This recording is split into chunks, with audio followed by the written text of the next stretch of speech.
Hi, Craig Covey here, and as we talk about in our series Coverage with Covey, I've invited Adam Shepard with PuroClean of Kingwood to come and talk to us today about COVID-19, the most important issue while everybody's hunkered down at home, and to help give advice on keeping your surfaces clean and your environment clean, as well as things that you can do afterwards. Adam?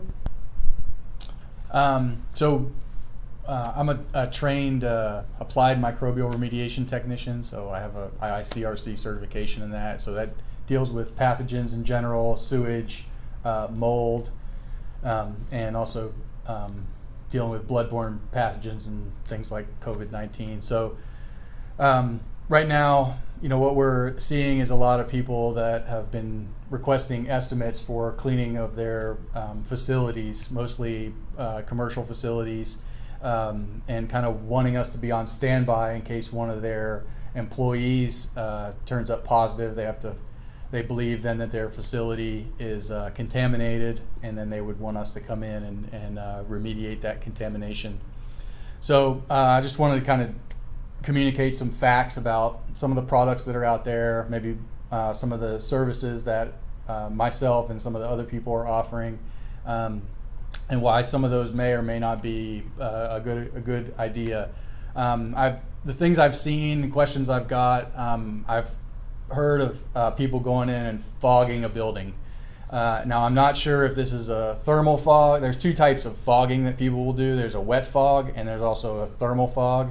As far as I know, there is no products that can be thermally fogged in a building. So if somebody comes in and says, hey, we're going to thermal fog your building, or if you ask them what type of fogging they're doing, they say thermal fogging, I would pass on that service. I don't necessarily think that's a good service. Now, if they're going to be applying the product with a wet fogger or a ULV fogger, that may be a legitimate way to apply an EPA registered product. They do, there are label instructions on each EPA registered product. What pathogens it kills. Now, COVID-19 will not be listed on there, but coronavirus, because other viruses are also termed coronavirus, it's a more general term. It may be listed on the product, but it should be similar to other what they call easy to kill viruses, influenza, SARS. Those should be listed.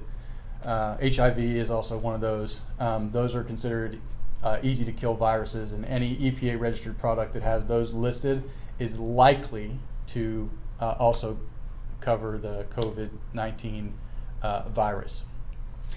And so what can people do today to make sure that their homes are somewhat clean of it with the cleaning products that they have at home? Not a full-blown like what you're going to talk about here in a second, but what can they do right now just to make sure that everything is as sterile as they can make at home with home products? Yeah, home products, I would typically recommend using household bleach. I think that's going to be kind of your go-to for killing any of these viruses. Also, just regular soap.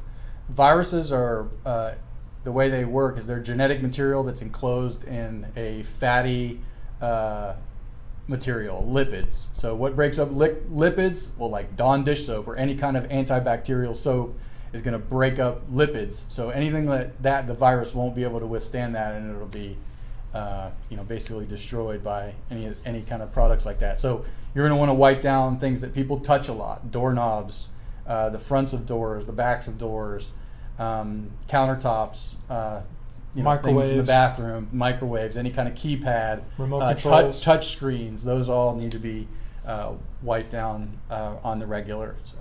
Remote controls, dishwashers, the refrigerator handles, even the milk and everything inside the refrigerator. Do we need to clean those handles as well? I would imagine so, if they're touched often. Yeah. Okay. Anything that's touched often. Okay.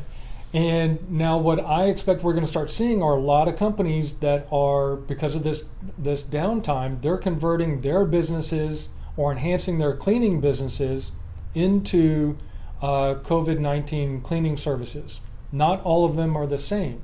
Not all of them are certified like Adam is. So that's my next question now to you, Adam, is what are some questions that a homeowner or a business owner who wants to professionally have their place treated by somebody like you, what kind of questions should they ask to qualify somebody to make sure that they are going to get the right cleaning for their environment?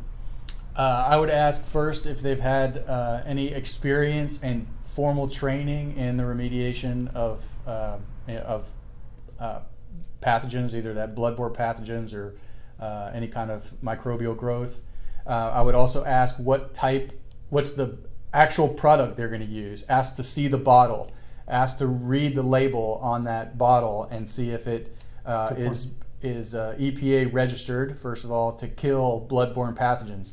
Second, ask how they're going to apply that. If they have to apply it per the label instructions for it to be effective. So those are the main three questions. Are they trained and experienced in this?